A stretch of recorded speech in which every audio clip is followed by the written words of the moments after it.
Rajini sir, Kamal sir படம். அதை பற்றியும் நிறைய விமர்சனங்கள் போயிட்டு இருந்தது. என்ன எது கிளாரிட்டி இல்லாமல் அதை பற்றியும் என் சைட்லேருந்து ஒரு கிளாரிட்டி கொடுத்துருன்னு ஆசைப்பட்டேன். கூலி ரிலீஸ் ஆகிற டைமில் 2 பேருமே மீட் பண்ணேன். அண்ட் 2 பேருமே இந்த மாதிரி ஒரு படம் பண்ணலான்னு சொன்னாங்க. எனக்கு அது மிகப்பெரிய ஆப்பர்ச்சுனிட்டி.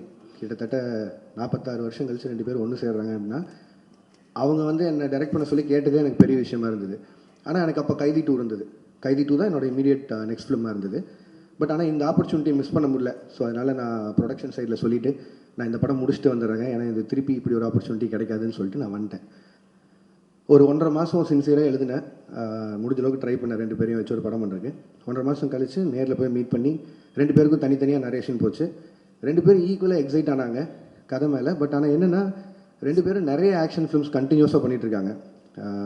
ஜெயிலர் 2 வரைக்கும் ரஜினி சார் ஆகட்டும், இப்போது கமல் சாரோட அடுத்து அன்பரி மாஸ்டர் டைரக்ஷனில் வர படமாகட்டும். ஸோ எல்லாமே ஹெவி ஆக்ஷனாக இருக்குது. திரும்பவும் கேப் இல்லாமல் இன்னொரு ஆக்ஷன் போகணுமாங்கிறது அவங்களுக்குள்ள ஒரு கேள்வியாக இருந்து, 2 பேரும் ஒரு லைட் ஹார்ட்டட் ஃபிலிமாக எதிர்பார்த்துட்டு இருக்காங்கிறது தான் எனக்கு அது மூலிமா தெரிஞ்சு 2 பேரும் சொன்னாங்க. பட் லைட் ஹார்ட்டட் ஃபிலிம் எனக்கு பண்ண வராது. அண்ட் அதை நான் ஜெனுவனாக சொல்லிட்டு வெளில வந்துட்டேன். பட் ஆனால் நான் இப்போது சொல்லிட்டு போனதுக்கப்புறம் எப்போ திருப்பி வருவேன்னு தெரியாது கார்த்தி சாருக்கும் அவங்க டீமுக்கும். ஸோ அதனால் அவருக்கு கைதி 2க்கு இருந்த ஸ்லாட்டுக்கு இன்னொரு டைரக்டர் கொடுத்துட்டாரு. இதுதான் ஆக்சுவலாக நடந்தது.